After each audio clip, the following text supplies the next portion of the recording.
కొండగట్టులో AP deputy CM Pawan Kalyan పర్యటన. మధ్యాహ్నం నాచుపల్లిలోని JNTU కళాశాల మైదానంలో పవన్ కళ్యాణ్ హెలికాప్టర్ ల్యాండ్ అయ్యింది. అక్కడ ఆయనకు తెలంగాణ ప్రభుత్వం తరపున మంత్రి అడ్లూరు లక్ష్మణ్, చొప్పదండి ఎమ్మెల్యే మేడిపల్లి సత్యం మరియు జిల్లా ఉన్నతాధికారులు శాలువాలు కప్పి ఘనంగా స్వాగతం పలికారు. హెలికాప్టర్ ల్యాండింగ్ అనంతరం పవన్ కళ్యాణ్ నేరుగా కొండగట్టు చేరుకున్నారు. ఆలయ అర్చకులు, అధికారులు ఆయనకు గజమాలతో స్వాగతం పలికారు. స్వామివారిని దర్శించుకున్న పవన్ కళ్యాణ్ ఆలయంలో ప్రత్యేక పూజలు నిర్వహించారు. అర్చకులు ఆయనకు వేద మంత్రోచ్చారణల మధ్య ఆశీర్వచనమందించి తీర్థప్రసాదాలు అందు. టీటీడీ నిధులతో శంకుస్థాపన ఈ పర్యటనలో ప్రధాన ఘట్టంగా తిరుమల తిరుపతి దేవస్థానం టీటీడీ కేటాయించిన 35 కోట్ల రూపాయలు 19 లక్షల నిధులతో నిర్మించనున్న వసతి గృహానికి పవన్ కళ్యాణ్ శంకుస్థాపన చేశారు. 96 గదులతో నిర్మితమయ్యే ఈ భారీ సత్రం భక్తులకు మెరుగైన వసతి సౌకర్యాలను కల్పించనుంది. తెలుగు రాష్ట్రాల మధ్య ఆధ్యాత్మిక వారధిగా నిలిచే ఈ కార్యక్రమం కొండగట్టు క్షేత్ర అభివృద్ధిలో మరో కీలక మైలురాయిగా నిలవనుంది. 96 గదుల వసతి సముదాయానికి శిలాఫలక ఆవిష్కరణ మహోత్సవానికి విచ్చేసిన ఆంధ్రప్రదేశ్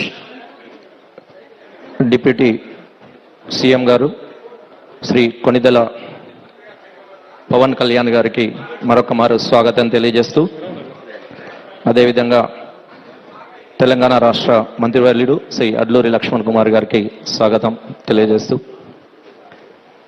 శిలాఫలక ఆవిష్కరణ మహోత్సవం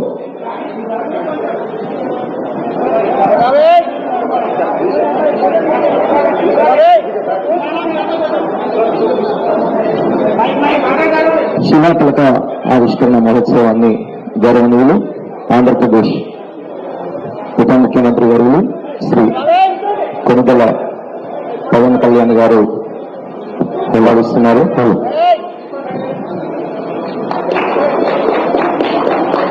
చప్పట్లతో తమ హర్షధ్వానాలు వ్యక్తం చేయాల్సిందిగా కోరుతున్నాం.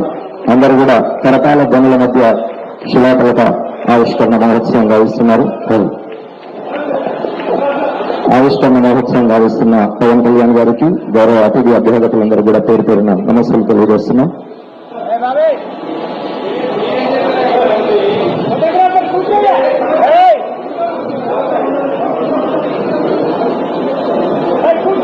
శిలాఫలక ఆవిష్కరణ మహోత్సవం తర్వాత మన గదుల వసతి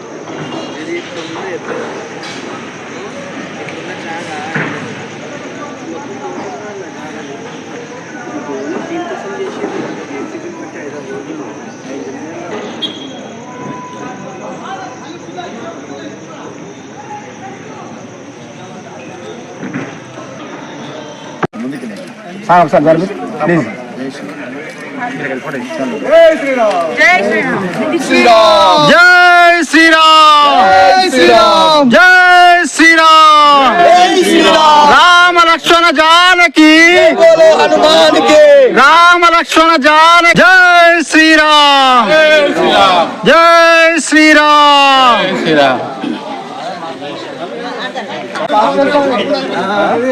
పడేలా